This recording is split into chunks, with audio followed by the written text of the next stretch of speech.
সোমনা আম পাইরে নিয়ে এলে নাকি? এই যে আমাদের গাছের আম দুইটা পায়রা নিয়ে আসলাম, লাগর পাই না, তারপর বাঁশ দিয়ে বাইরেতে পায়রা নিয়ে আসলাম।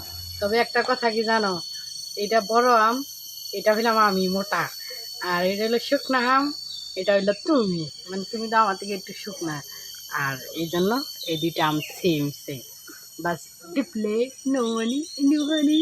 তো এই আম কিন্তু আমাকে গাছের আম কিন্তু শুকানে না, কিন্তু কাঁচা মিঠা না, এটা কাঁচা মিষ্টি আম। হ্যাঁ। এর আগের বারও খাইছি অনেকগুলা কাঁচা মিষ্টি আম, কিন্তু খুব স্বাদ লাগে।